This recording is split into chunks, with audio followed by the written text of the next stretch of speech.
मिट्टी में वो अपने सपने और सीज प्यार से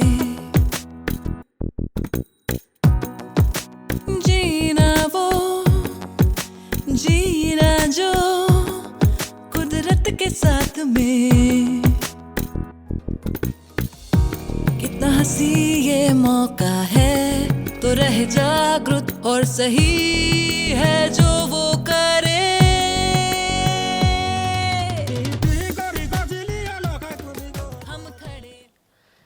It is indeed an evening in all its grandeur as we gather here today for a debut session of Kalam in Hyderabad organized by Prabha Kaitan Foundation. I, Maurya Boda, SR's Women of Hyderabad, warmly welcome you to an evening I best believe will bring out enriching conversations and a lot of literacy and poetic takeaways. Today we gather here in the spirit of celebration, unity, and a shared love for the Hindi language and literature. Today's event is in collaboration with the Park and the tireless efforts and support of SR's Women of Hyderabad.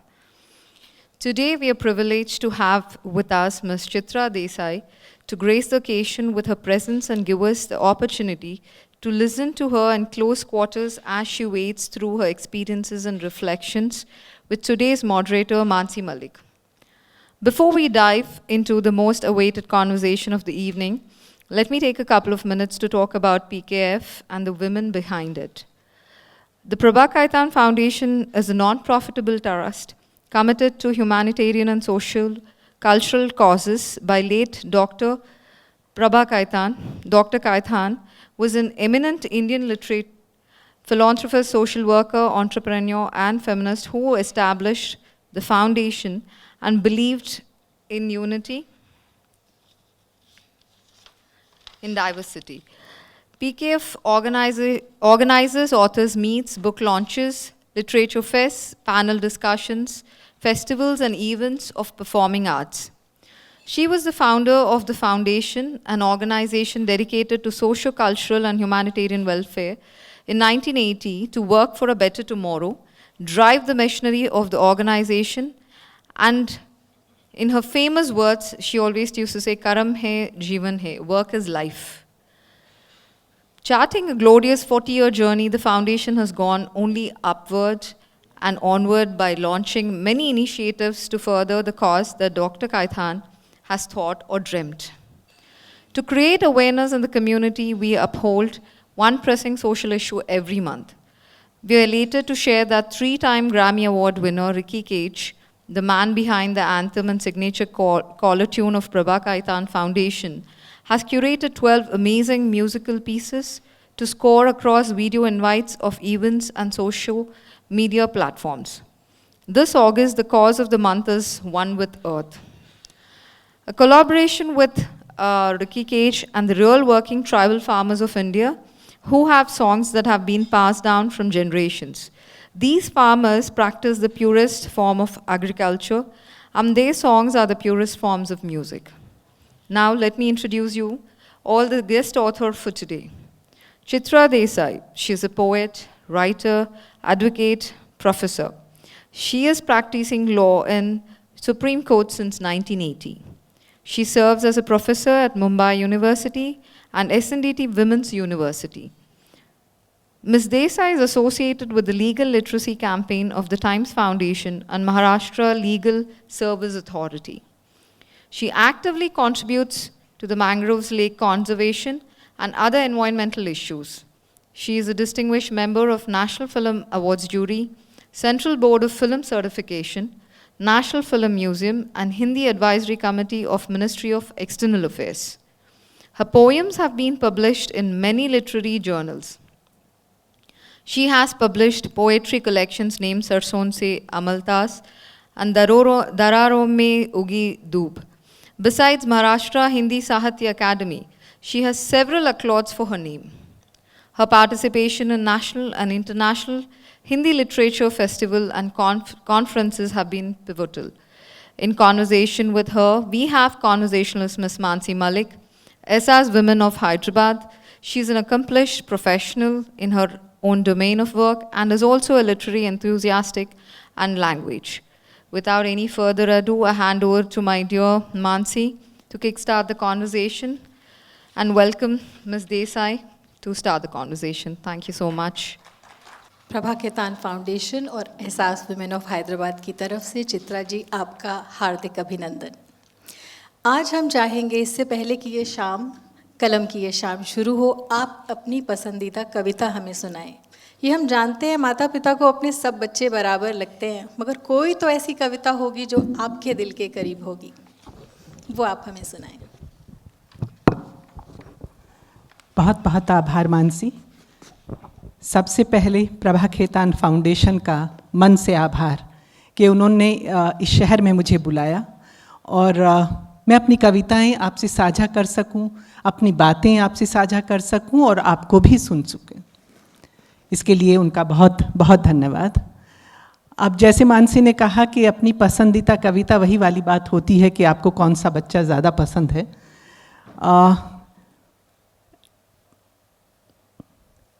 पहली कविता मैं सुना देती हूँ ताकि मुझे कोई द्वंद्व ही ना रहे कि कौन सी सुनाऊँ। क्योंकि मैं एक किसान परिवार से हूँ और धरती वंदना जिसे कहते हैं, जैसे सब लोग सरस्वती वंदना करते हैं, ऐसे मैं धरती वंदना भी करती हूँ। सुबह उठती हूँ तो धरती वंदना करती हूँ और उसी से वही एक कविता मैं सबसे पहले सरसों से अमलतास की जो पहली कविता है, धरती। कभी सोचा है धरती अगर सन्यासी हो जाए तो कैसा हो? कभी सोचा है धरती अगर सन्यासी हो जाए तो कैसा हो? बीज रोपें पेड़ न दे, कुदाली से खोदें पानी न दे, इसके भीतर का महासागर और देह का जंगल इसके भीतर ही सिमट जाए तो कैसा हो? ये सोचते ही मैं सुन्न होने लगती हूँ, ये सोचते ही मैं सुन्न होने लगती हूँ। पाँव के नीचे से अंजुरी भर मिट्टी माथे से लगा लेती हूँ। कहते हैं आत्मीय स्पर्श किसी को सन्यासी नहीं होने देता। कभी सोचा है धरती अगर सन्यासी हो जाए तो कैसा हो? बहुत बहुत अच्छा। स्मृतियाँ हर इंसान के लिए अमूल्य धरोहर होती हैं, चाहे वे सुंदर हो या पीड़ा से भरी। और स्मृतियों की खासियत ये होती है कि वे हर रोज़ निर्मित हो जाती हैं। आज हम आपकी स्मृतियों में जाना चाहेंगे और आपसे आपके बचपन के बारे में, आपकी लेखन यात्रा के बारे में जानना चाहेंगे। आप हमें बताइए कि आपका ये सफ़र कैसे शुरू हुआ।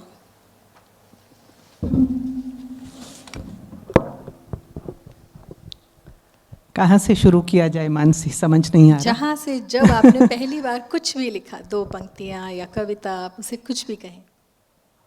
मेरी जो ज़मीन है लोकगीतों से है। मेरी नानी जो थी वो खूब मीरा के भजन गाती थी और हमारे गांव में हर दशहरा से पहले 10 दिन रामलीला होती थी।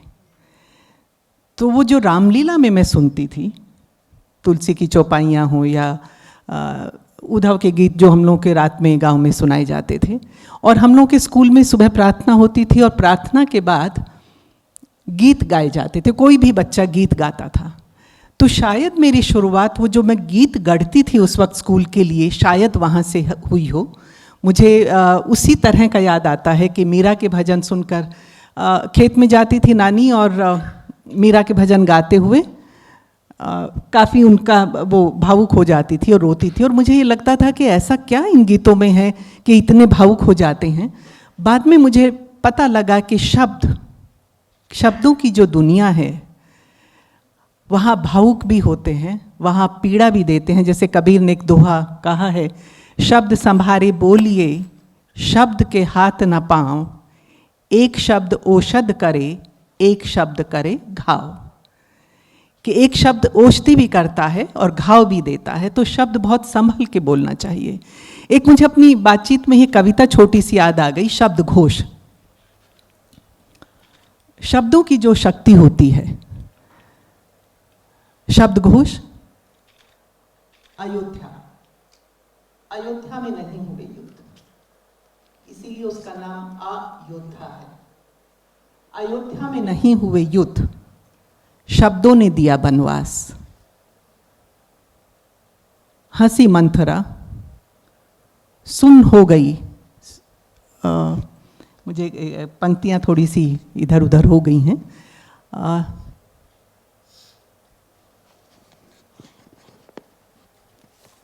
इसमें नहीं है, इसमें नहीं है। उसका अर्थ ये है कि हंसी मंथरा और लक्ष्मण की जो पत्नी थी वो किस तरह से वहाँ पर ना तो तलवार चली न कटार आपका चली। भाव हम समझ गए। अयोध्या हाँ, में कुछ भी नहीं हुआ, मगर लेकिन शब्दों सत्ता से शुरुआत हुई। सत्ता पलट गई राज व्यवस्था, क्योंकि वहाँ पर बिना किसी तलवार कटार के, बिना किसी युद्ध के, सिर्फ शब्दों में इतनी ताकत होती है कि वहाँ राज व्यवस्था पलट जाती है। वहाँ राम का राज्याभिषेक होने की बजाय उनको वनवास दिया जाता है। सिर्फ शब्दों की माया है, शब्द लीला है। तो शब्दों की ये शक्ति होती है। वही शक्ति आपकी कविता के शब्दों में भी है, जितना हमने अभी तक पढ़ा है, जाना है। चित्रा जी, आपने जैसा अपना जीवन जिया, जो देखा वैसा ही लिखा। आपकी कविताओं में प्रकृति और जीवन का बहुत सुंदर समावेश है, और शायद यही आपकी कविता की ताकत भी है। हमें इसके बारे में कुछ बताइए। एक कविता जो आपने ऑलरेडी हमें बता दी, धरती अगर सन्यासी हो जाए, जो मुझे भी बहुत अच्छी लगी थी। उसके अलावा मैंने एक और कविता पे ध्यान दिया, पुल कहाँ गया।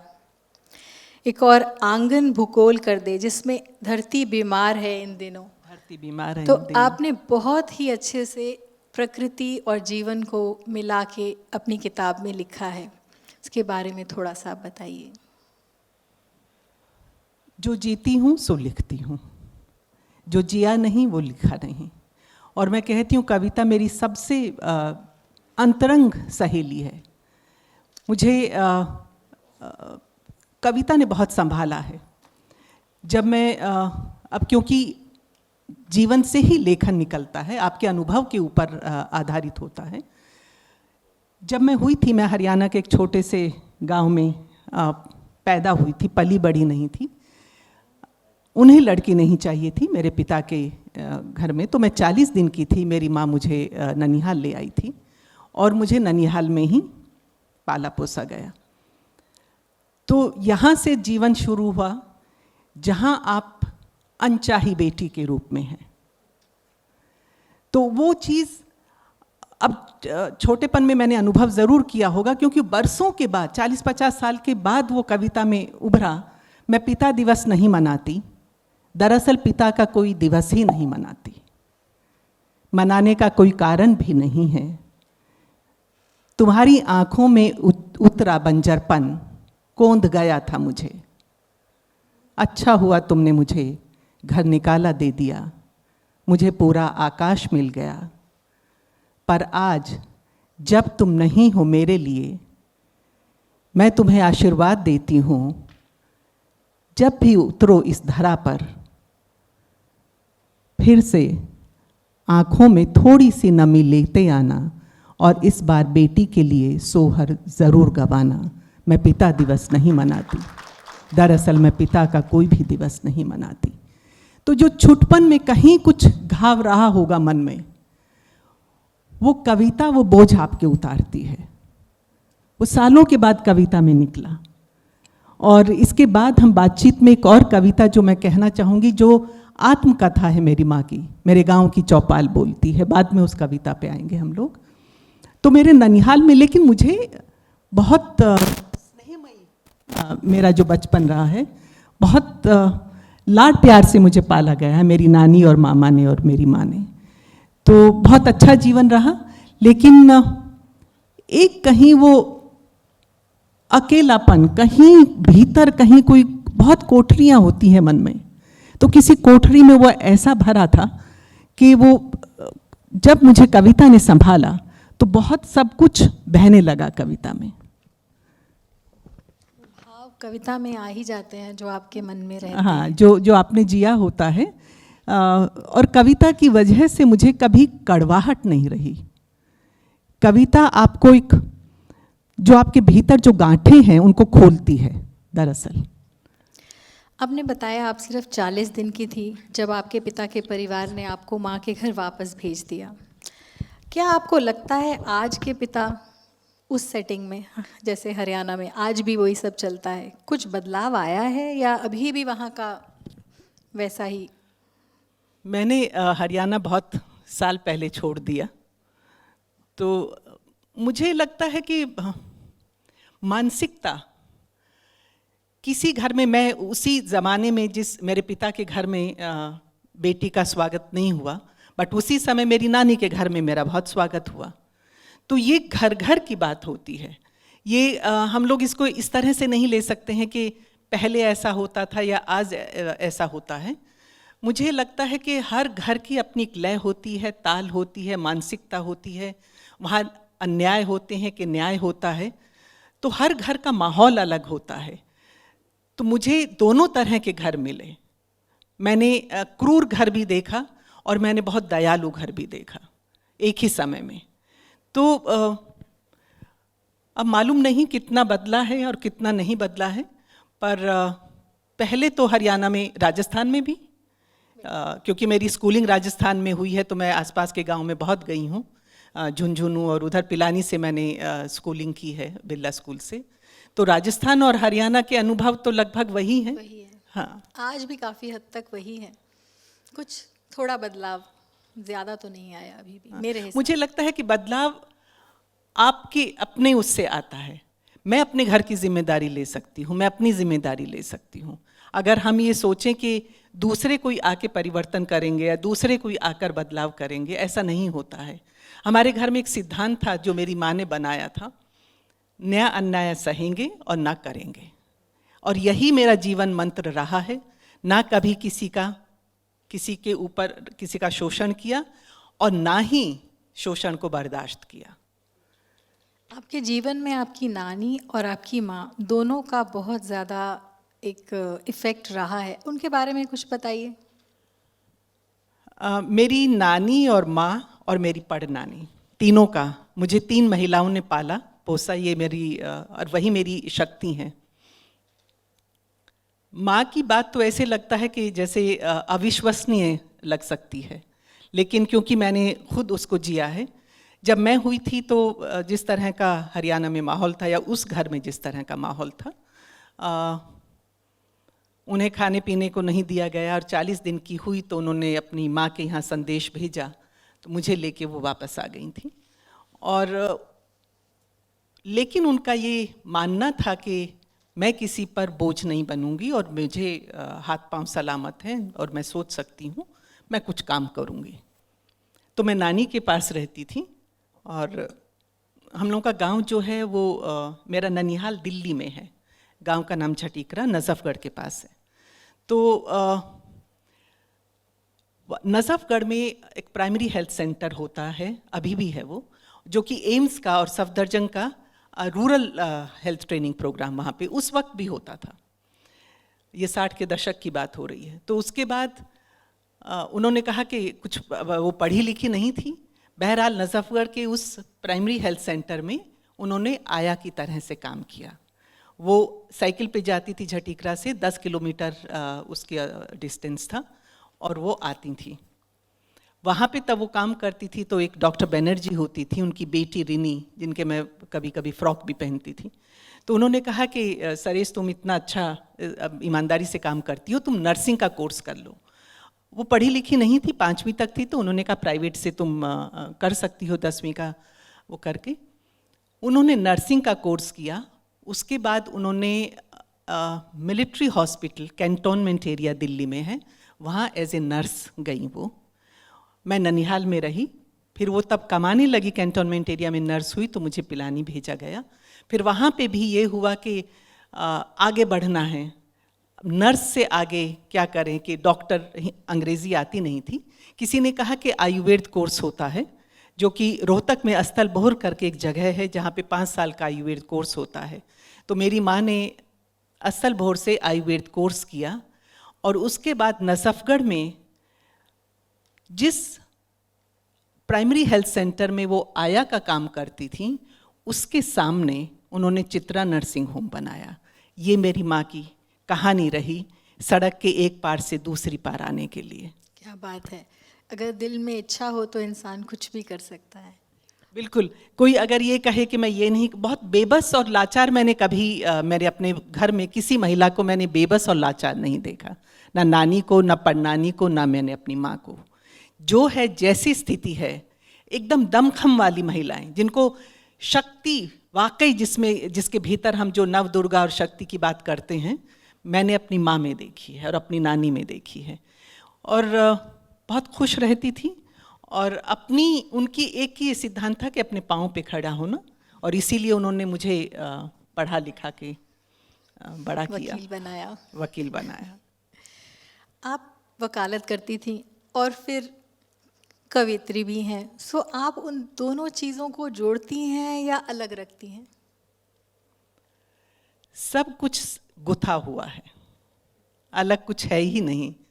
और हमेशा मुझसे ये कहा जाता है कि आप कविताएं लिखती हैं तो वकालत एकदम अलग है, और मैं हमेशा कहती हूँ कि दोनों ही जगह मानवीय संवेदना की बात है।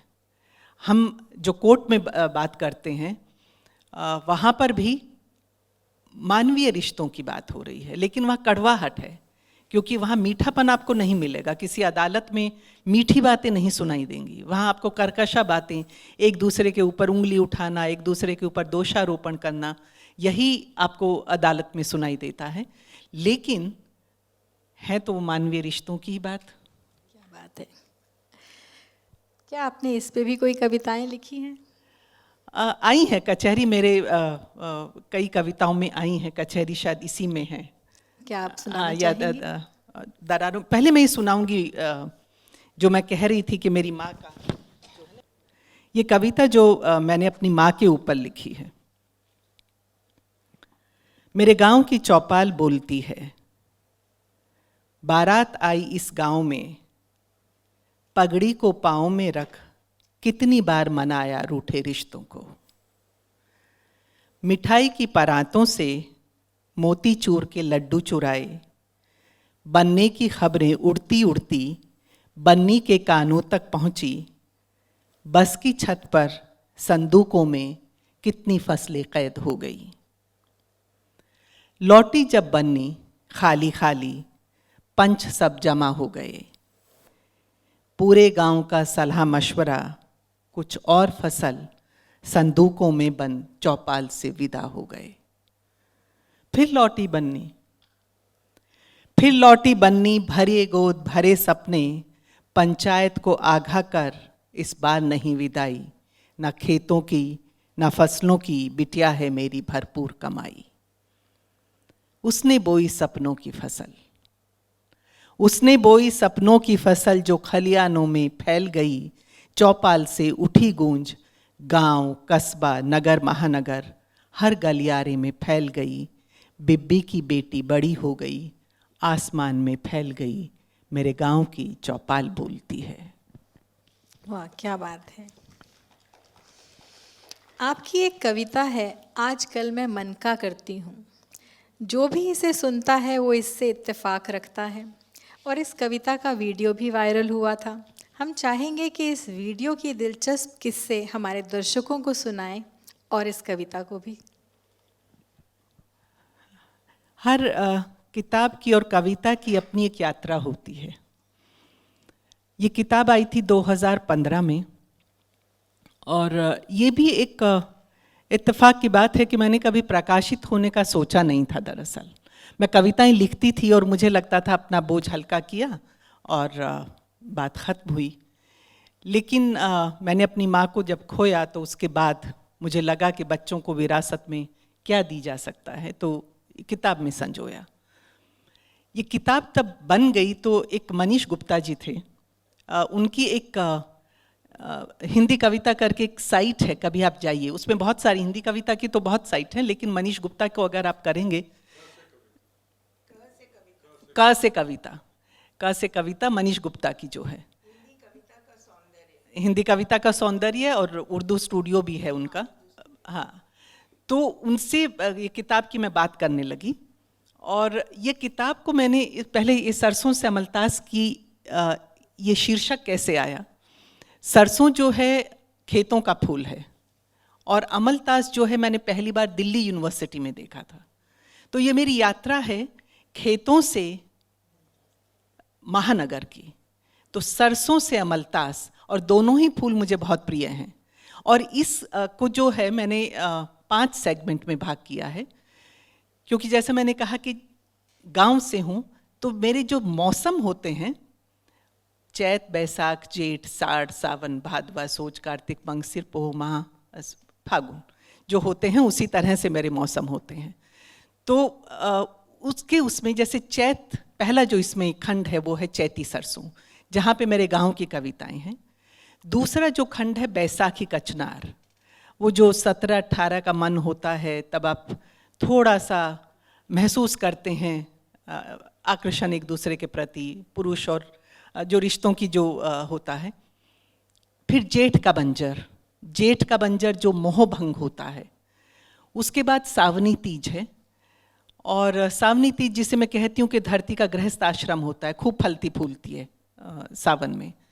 और जो अंत है वो फागुनी मन है। फागुन जो है कि अंतिम महीना है, और 50 के बाद की जो उम्र होती है वो मुझे लगता है कि सबसे खूबसूरत उम्र होती है महिला के लिए विशेष रूप में, क्योंकि आप जिम्मेदारियों से मुक्त होते हैं, आप अपनी तरफ लौटते हैं। तो ये बात मैं मनीष को कह रही थी, तो उसने कहा, एकदम से उसने कैमरा लिया और कहा कि मैं ये शूट कर रहा हूँ। तो मैंने कहा मैं थोड़ा सा तैयार हो जाऊँ। आप जैसे बैठी हैं, तो उसने कैमरा लिया और वो किया। फिर कहने लगा कि ये कविता की बात नहीं है, आप जो बात कह रही हैं 50 के बाद की जो उम्र होती है, अमूमन स्त्रियों को ये लगता है कि हम बड़े इररेलेवेंट हो गए हैं उस वक्त, हमारी किसी को ज़रूरत नहीं, हमारा रोल ख़त्म हुआ। यही वो उम्र होती है वानप्रस्थ जिसको हम कहते हैं। और वही मैंने कविता में कहा है कि वानप्रस्थ होता है अपनी तरफ प्रस्थान करना। वानप्रस्थ का अर्थ ये नहीं होता है आप वन में प्रस्थान कर लें, वानप्रस्थ का अर्थ होता है अपनी तरफ प्रस्थान कीजिए आप। तो ये कविता उसने रिकॉर्ड की, और हफ्ते के बाद उसने कहा आपको पता है वायरल हो गई। तब तक मैं तकनीकी रूप से बहुत कमज़ोर हूँ, तो मैंने कहा वायरल क्या होता है? तो उन्होंने कहा नहीं, वो डाउनलोड करके घूम रही है, तो आप उसके व्यूज़ पे मत जाइए। लेकिन और आप मानेंगी, उसने 1 हफ्ते के बाद मनीष ने मुझे फ़ोन करके ये बात कही, और एक इससे संबंधित एक और घटना मैं आप लोगों को बताऊंगी। और उसने कहा पोलैंड से एक महिला का फ़ोन आया, कोई मतलब इंडियन ओरिजिन की रही होंगी जो हिंदी समझती हैं, और वो कैसे कविता से जुड़ी होंगी। और उन्होंने कहा कि मैं इतने अवसाद में थी, इतने डिप्रेशन में थी, मैं सोच रही थी कि मैं मतलब बिल्कुल ही बहुत ज़्यादा डिप्रेशन में थी, और मैं सुसाइड करने का सोच रही थी। और किसी ने व्हाट्सएप में मुझे कहीं किसी ग्रुप से कविता आई, और मुझे लगा किसी ने मुझे थाम लिया, किसी ने मुझे संभाल लिया, और मुझे लगा कि इससे अच्छा काम कविता कभी नहीं कर सकती कि किसी के अवसाद को, किसी की उदासी को अगर आप सहेज लें, आप संभाल लें, तो कविता सार्थक हुई। और इसी से जुड़ी एक और बात मैं कहूँगी इसी कविता से। शिमला लिटरेचर फेस्टिवल में मैं गई थी, और मैंने वहाँ पे सब लोग बैठे थे, कविता पाठ हुआ, और उसके बाद एक महिला मेरे पास आई, और उनके हस्बैंड आर्मी में थे, रिटायर हो गए थे। उन्होंने कहा गेटी थिएटर में ये फंक्शन था, और गेटी थिएटर के पीछे ही गेटी क्लब है आर्मी का। तो जब पूरा कार्यक्रम हो गया तो मेरे पास आई और कहने लगी कि चित्रा जी आपके साथ चाय पीनी है। तो मैंने कहा हाँ बिल्कुल, मैं थोड़ी सी फ़कीरी टाइप हूँ, जहाँ पाँव ले गए वहीं चली जाती हूँ। तो मैंने कहा चलते हैं। तो उसने कहा पीछे गेटी थिएटर के पीछे वो आर्मी का है, मेरे हस्बैंड आर्मी में थे, वहाँ बैठ गए। फिर कहने लगी कि मैंने कभी नहीं सोचा था कि मैं कभी इस तरह से ये कविता, क्योंकि मैंने इतनी बार सुनी है कि आपसे सुनूंगी। उनके 2 बच्चे थे जो दोनों काम करने लगे थे, दिल्ली चले गए थे, हस्बैंड रिटायर हो गए थे, और वो अकेली, जो हम सब महिलाओं की एक ये होती है स्थिति कि अकेलापन आप में 55-56 के बाद और 60 के बाद वो बहुत गहरा हो जाता है। और उसने कहा कि मुझे समझ में नहीं आ रहा था, और किसी ने व्हाट्सएप पे मुझे कविता भेजी। मैं शिमला अपना माल रोड की मार्केट में गई, कि मैं तब कॉलेज में थी तो मैं पेंटिंग किया करती थी, जो छूट गई मेरी। और जैसे ही मैंने सुना कि अपनी तरफ लौटिए, मैं गई, मैंने पेंटिंग का सब सामान खरीदा, ऑयल खरीदा, मैंने पेंटिंग शुरू कर दी। आपकी कविता ने मुझसे मेरी पेंटिंग मुझे लौटा दी और मैंने ये सोचा था कभी आपसे मिलूंगी, आपके साथ चाय पीऊंगी। इससे बड़ा सम्मान किसी कविता के लिए नहीं हो सकता है। तो इस कविता पे लौटते हैं। हम कविता भी सुनना चाहेंगे आपसे।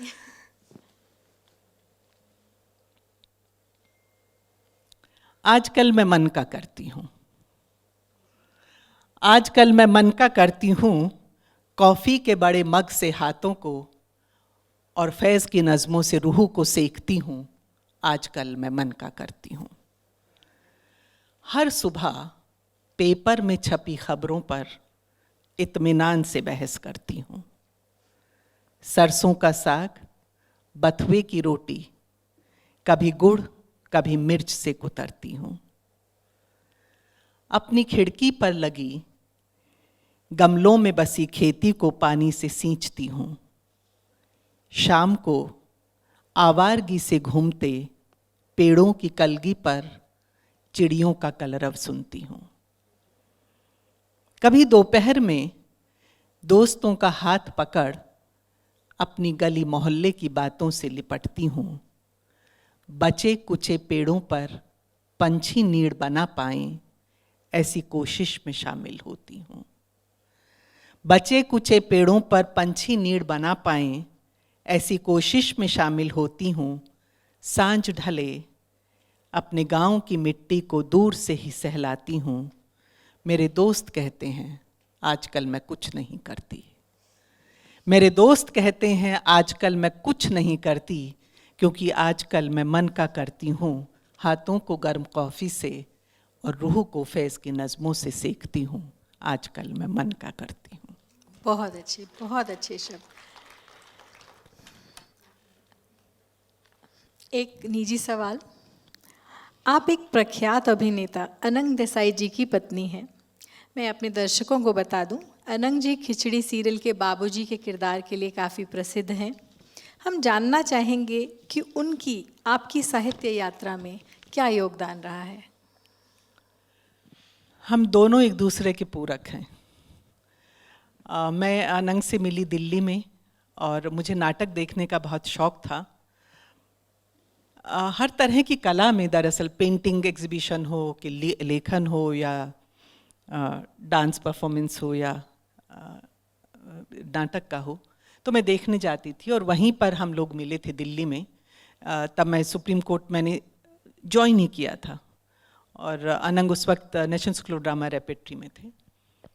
हम लोगों की संवेदना बहुत मिलती है। हम लोग, हालांकि हम लोगों का जो पृष्ठभूमि है बिल्कुल अलग है।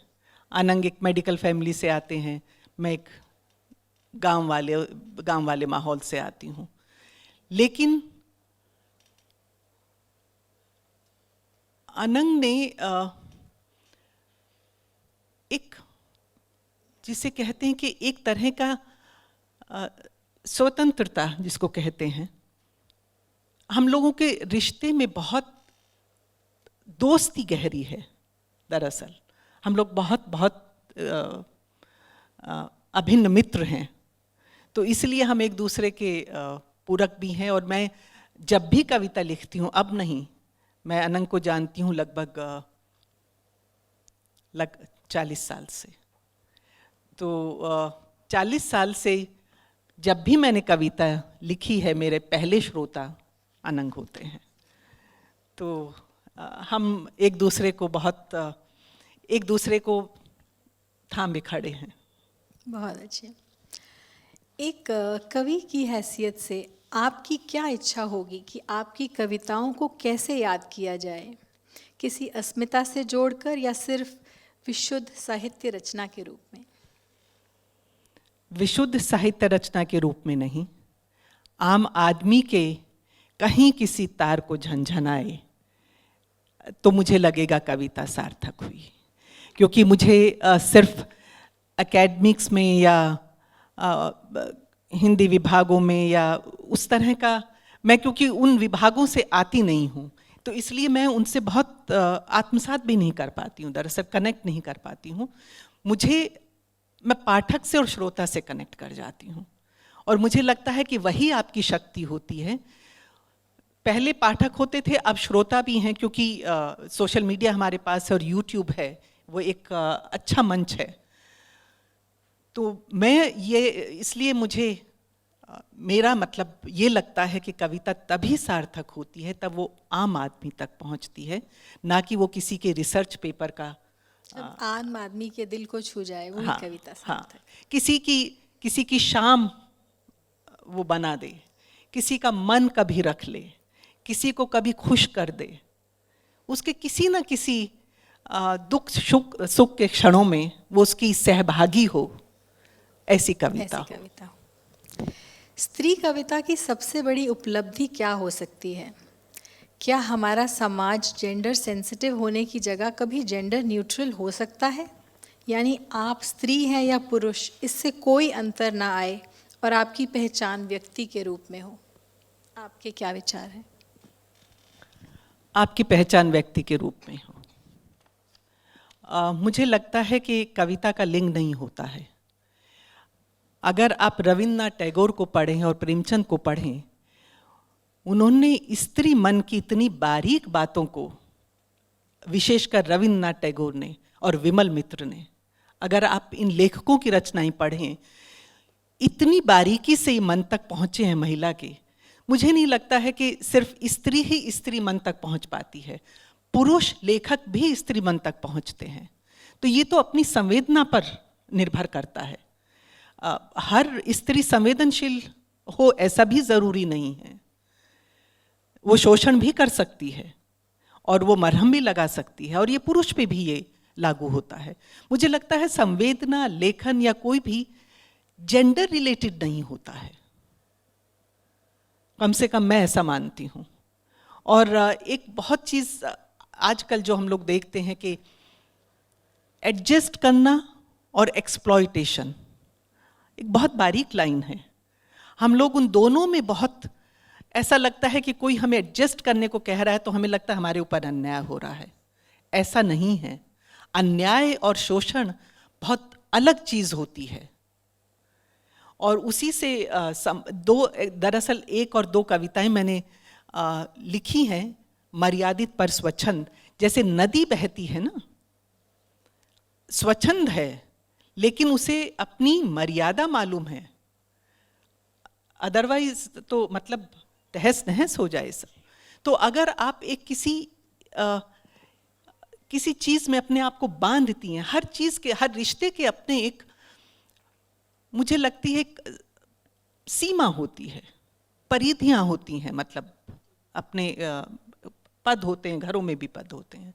तो एक छोटी सी कविता मर्यादित पर स्वच्छंद, क्योंकि यहाँ स्त्री पुरुष के संबंधों की बात चली है, तो दो कविताएं। एक ये, क्योंकि उसके दोनों ओर तय है एक हद, क्योंकि उसके दोनों ओर तय है एक हद, देखो किस प्रवाह से बहती है नदी, ना कोई ठहराव ना बंद, मर्यादित पर स्वच्छंद। किनारों के बीच सिमटती, कभी अलसाई कभी जगती, जाती है दूर देश, अपनी नगरी अपना देश, रोती है ये जब तट तोड़ती है ये, रोती है ये जब तट तोड़ती है ये, जब बिखरेगी समतल पर तो बहना रुक जाएगा, खाई गड्ढों में पानी भर समुद्र का बनना रुक जाएगा, बार बार स्वयं को ये कथा सुनाकर तैयारी करती हूँ मैं बहने की, स्वयं को किसी तट में बांधकर, क्योंकि उसके दोनों ओर तय है एक हद, देखो किस प्रवाह से बहती है नदी। क्या बात है। नहीं, ये इसी का है। और अभी मानसी, जो तुमने सवाल किया था कि अनंग और मेरा संबंध जो है जी, वो एक कविता में आता है। साथ हैं यही खास है, साथ हैं यही खास है, कचनार मन के सपनों को साथ लिए, कभी उड़े आसमान में कभी बंधे घर में, कभी कड़वे पानी से आंखें भीगी, कभी आंगन की रात की रानी महकी। जब तुम सिमट गए तो हमने आकाश फैला दिया। जब हम बोने हुए तुमने अपना कद बढ़ा दिया। अपनी देह से अंकुर फूटे, घनी छांव वाला पेड़ बन गए हम। कभी पतझड़ में सूखे, कभी बसंत में महके। बहके नहीं, बौराए नहीं, सपनों को उड़ाया आकाश में, पर जमीन पर बंधे रहे हर बार। साथ हैं यही खास है। क्या बात है। एक आखिरी सवाल मैं पूछूंगी और फिर आप लोग सवाल पूछ सकते हैं। चित्रा जी, आपको कविताओं से विशेष लगाव है। जैसे कि हम जानते हैं आपके 2 काव्य संग्रह आ चुके हैं और मैं आपसे जानना चाहूँगी कि आगे हमें और क्या पढ़ने को मिलेगा। कविता ही मेरे पास आती है। मैं कहानी, उपन्यास नहीं लिख पाती, लेकिन आजकल मैं लिख रही हूँ अपनी माँ के ऊपर। मैं चाहती हूँ कि उनकी कहानी मैं सब तक पहुँचाऊँ। अगर मैं गद्य लिखूँगी तो सिर्फ और सिर्फ अपनी माँ की बात कहने के लिए। और हम ज़रूर पढ़ना चाहेंगे। इतनी प्रभावशाली महिला जिन्होंने 5वीं पास करने के बावजूद एक डॉक्टरी की डिग्री पाई और आपको इतना सक्षम बनाया, हम ज़रूर उनके बारे में पढ़ना चाहेंगे। तो आप लोग कुछ सवाल पूछना चाहें तो पूछ सकते हैं। मैं कुछ सवाल नहीं बट धन्यवाद देना चाहूँगी। मैं पहली बार यहाँ पे आमंत्रित हुई हूँ रीना जी और मानसी जी की वजह से। एंड आपकी कहानी बहुत ही प्रेरणादायी है। एंड जैसा आपने बोला, सोशल मीडिया का ज़माना है। छोटे छोटे क्लिप्स बना के आप यदि प्रेरित करेंगी तो बहुत लोग अपना जीवन बचा सकेंगे और अपने आप को मोटिवेट कर पाएंगे। और आपकी जो ये कविताएं हैं, वैसे पुस्तक तो आ चुकी है, लेकिन लड़कियों के लिए बहुत प्रेरणा है। जैसा आपने बोला कि पेशेंस नहीं है और कुछ करना नहीं चाहती है, ऐसा हो गया वैसा हो गया। तो मेरी बस यही रिक्वेस्ट है कि जैसे आपकी कविता वायरल हुई और छोटे छोटे किस्से वायरल होने चाहिए और सबको प्रेरणा मिले। थैंक यू, धन्यवाद। बहुत बहुत आभार।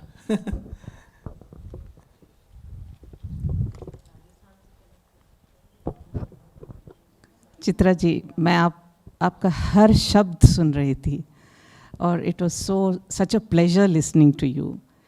मेरा प्रश्न है, मतलब एक तो ये है, जब आप अपनी कहानी बताई थी, आपको नानिहाल भेजा गया था, तो आपके माँ को भी भेज दिए इसीलिए कि लड़की हुई है और लड़के बिल्कुल नहीं थे, वो ज़रा अधूरा रह गया। मैं पहली संतान थी जी। और माँ को उस वक्त कुछ खाने को भी नहीं दिया गया। 40 दिन वो जैसे कोठरी होती है।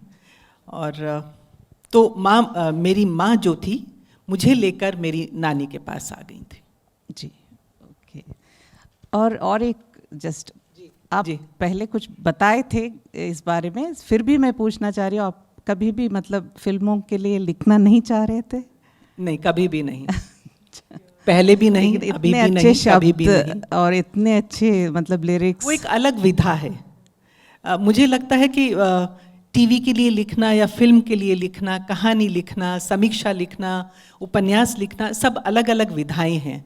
मेरे पास सिर्फ कविता आती है और वो भी बड़ी मुश्किल से आजकल आती है, क्योंकि एक कविता होती है जो भीतर से आती है, एक होती है कि मैं अखबार पढ़ूं और उसकी अलग अलग लाइनें लिख दूं, वो भी कविता कही जाती है आजकल। लेकिन जो कविता भीतर से आती है वही आप तक पहुंचेगी। मुझे पहुंचना है तुम तक जैसे जड़ पहुंचती है पत्तों तक। मुझे पहुंचना है तुम तक जैसे जड़ पहुंचती है पत्ते तक, चुपचाप, समाहित, सम्मोहित। मुझे पहुंचना है तुम तक जैसे जड़ पहुंचती है पत्तों तक। धन्यवाद, बहुत खूब।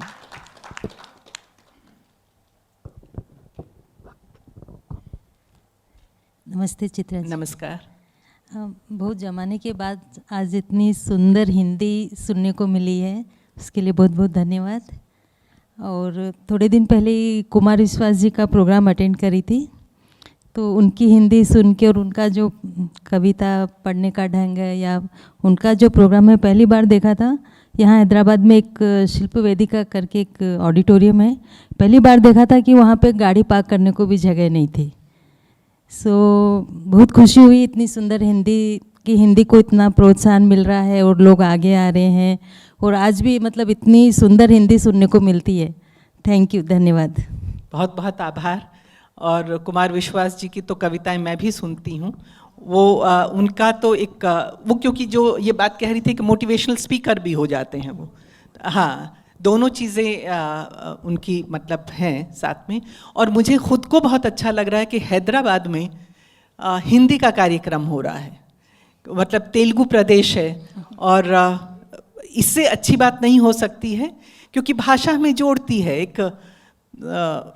यही एक है, कहीं ना कहीं हम लोग इतनी दूसरे प्रदेशों से आके यहाँ बसे हुए हैं, और हिंदी तो मतलब मैं तो क्योंकि हिंदी में ही सोचती हूँ और हिंदी में ही लिखती हूँ, हालांकि मेरी जो व्यावसायिक भाषा है वो तो अंग्रेज़ी है, लेकिन मैं सोचती हूँ हिंदी में ही, और हिंदी प्रदेश की। और मुझे हैदराबाद में हिंदी में बात करके बहुत अच्छा लग रहा है कि यहाँ हिंदी सुनने वाले इतने लोग हैं यहाँ पर।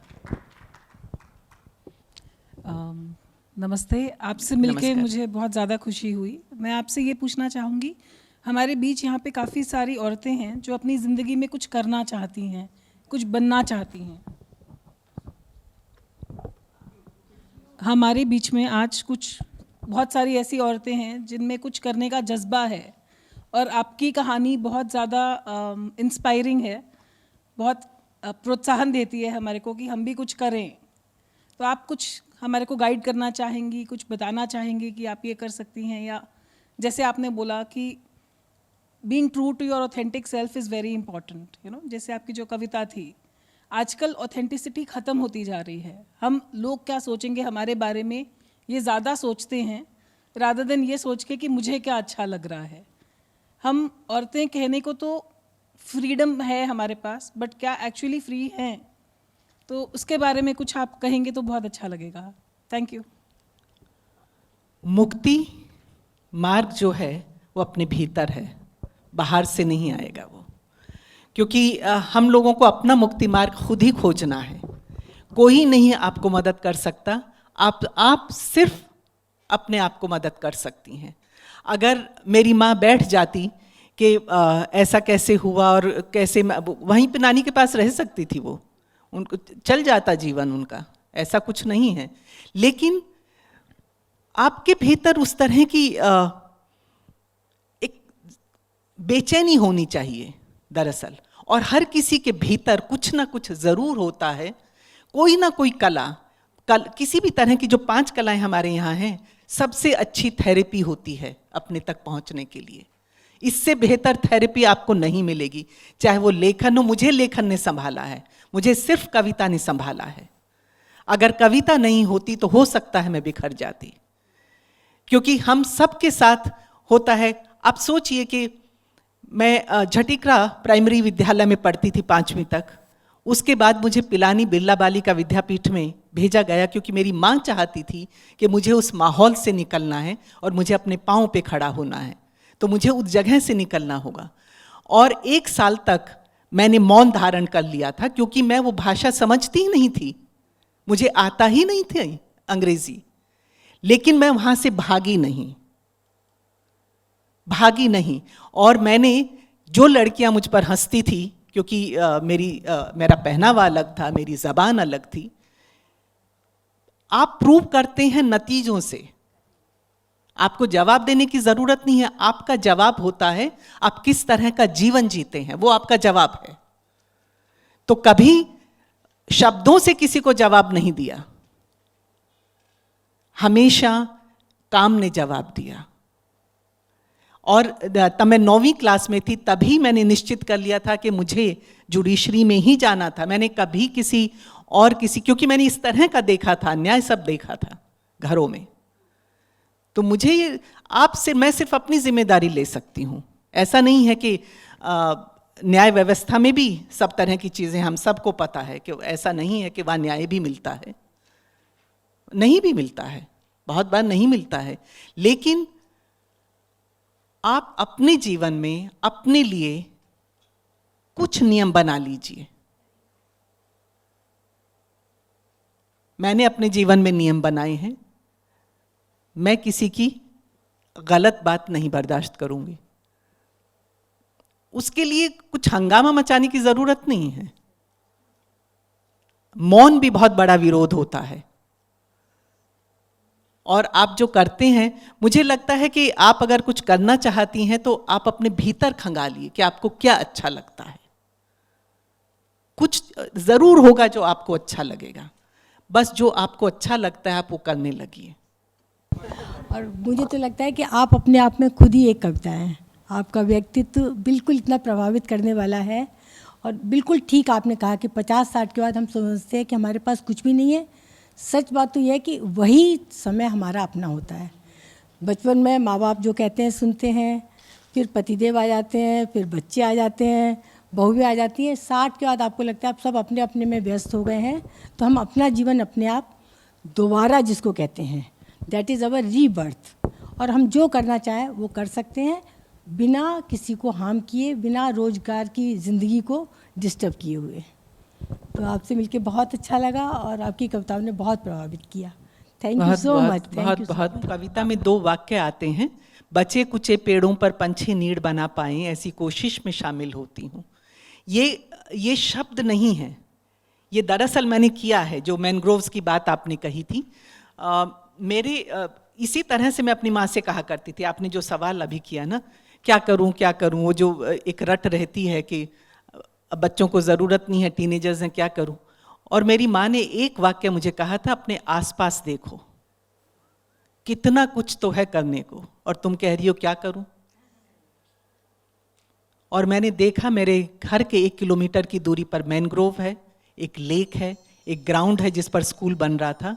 मैं और हम लोग एक जैसे लोग मिलके हम लोगों ने एक संस्था की और PIL किया हाई कोर्ट में, और 3 केसेस हम लोग जीते, क्योंकि मैनग्रोव्स में फेंसिंग आई, वो जो लेक का प्रदूषण हो रहा था उसको रोका, और जिस स्कूल पे, जो ग्राउंड पे स्कूल आ रहा था वहाँ उसको रोका गया। तो एक किसी को कई बार एक अपना कॉज होता है, एक होता है सोशल कॉज। वो आपको बहुत ऐसे लगता है कि आप रेलेवेंट हैं,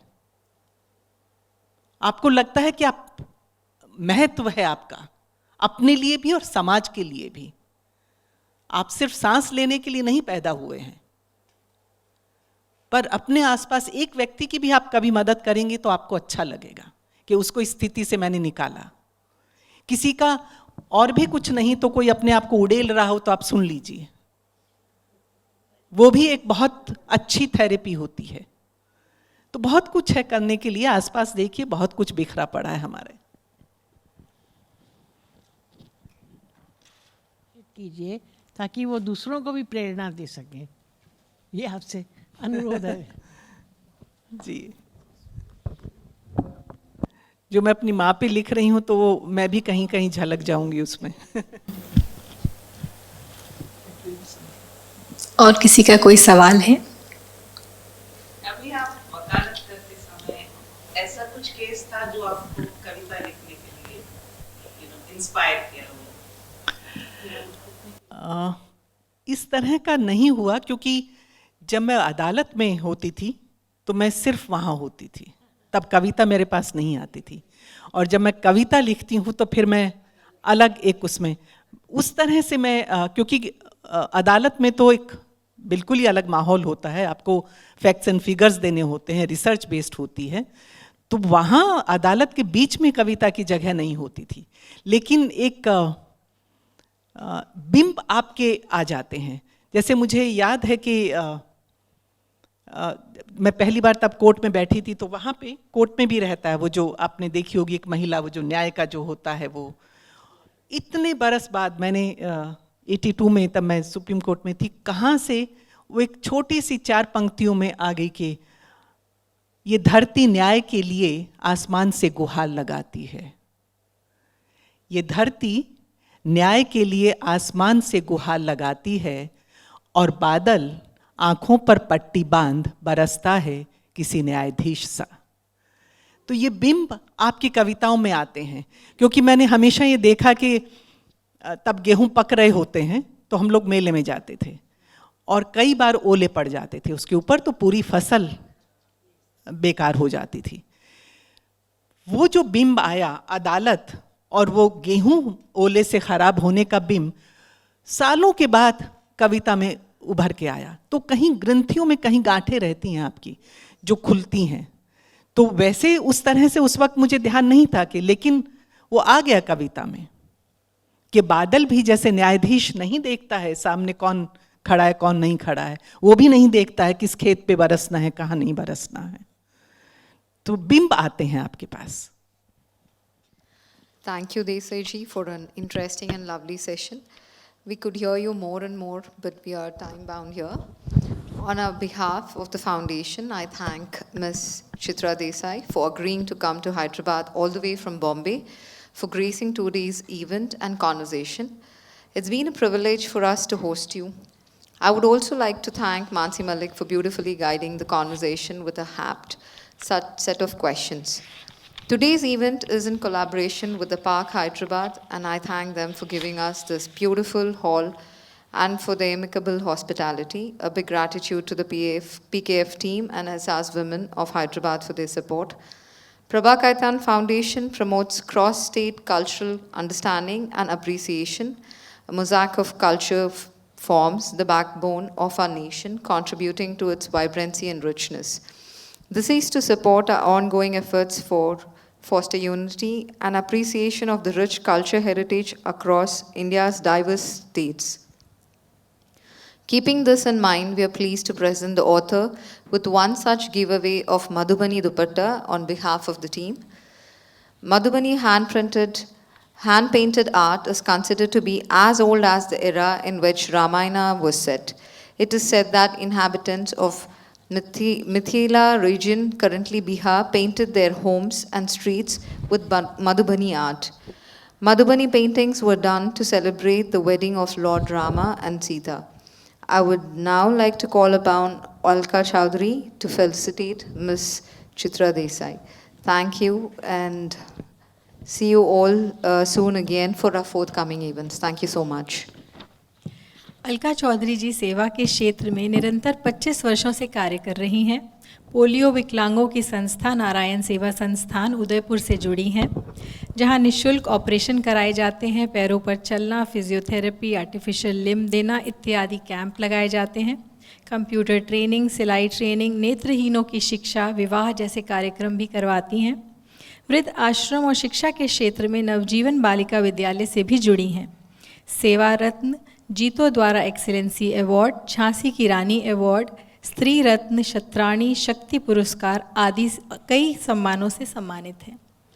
अलका जी।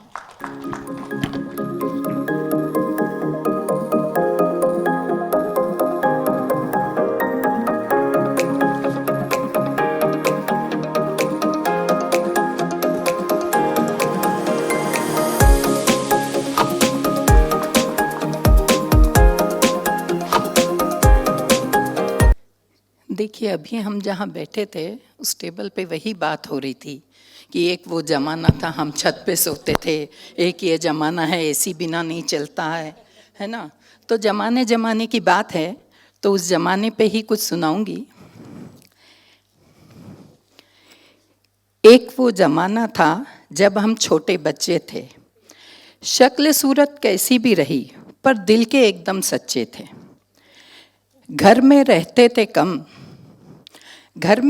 थे कम, पड़ोसियों के ज़्यादा जाते थे, मोहल्ले भर के बच्चों संग भाईचारा निभाते थे। खेल कूद मौज मस्ती मज़े से दिन बिताते थे।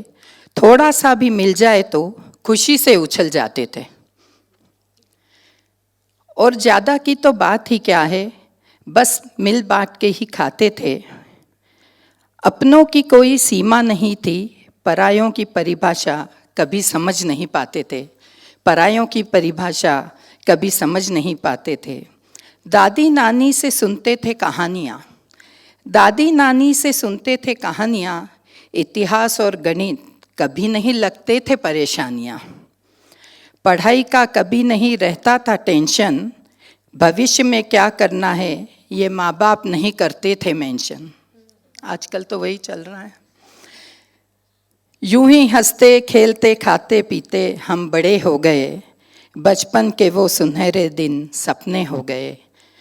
ये भी एक ज़माना था, वो भी एक ज़माना था, और अब एक ये ज़माना है बच्चा बड़ा सयाना है।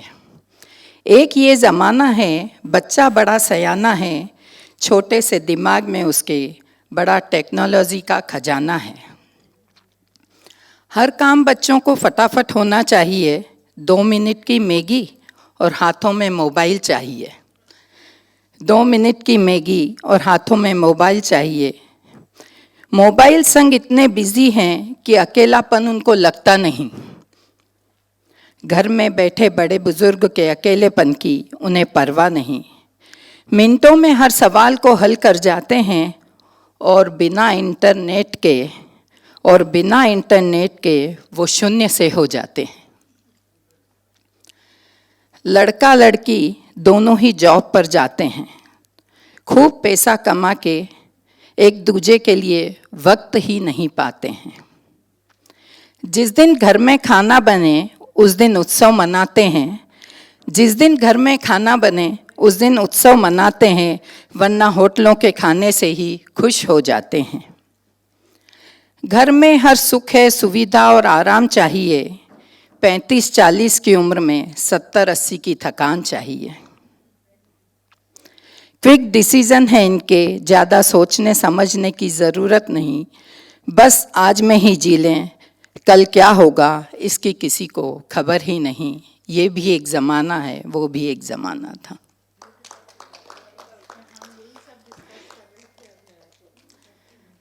और एक दो लाइनें मैं और बोलना चाहूँगी। जैसे आपने अभी आपका और अनंत जी के बारे में बोला कि दोनों किस तरह एक दूसरे के पूरक हैं, तो पति हमेशा ही पूरक तो रहते ही हैं, अपने अपने समझने की बात है।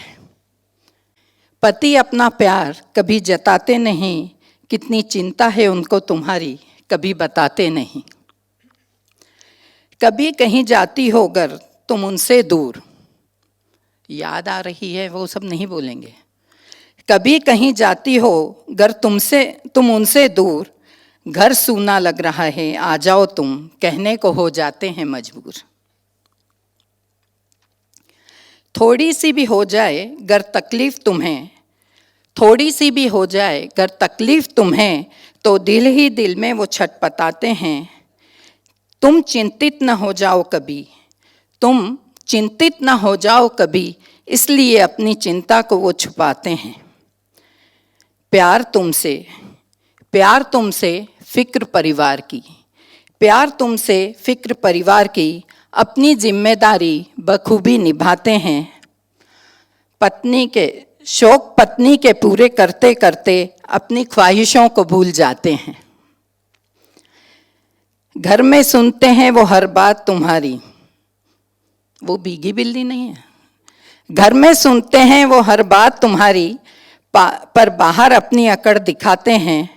4 जनों में अगर खड़े हो जाएं कहीं, तो अपना रोब तुम पर जमाते हैं। इज्जत तुम्हारी रखने को क्या क्या नाटक वो कर जाते हैं। अपना पति अपना प्यार जताते नहीं, कितनी चिंता है तुमको उनको तुम्हारी, कभी बताते नहीं, कभी बताते नहीं। धन्यवाद। सब एक साथ, सब एक साथ, यही है मौका, यही है मौका।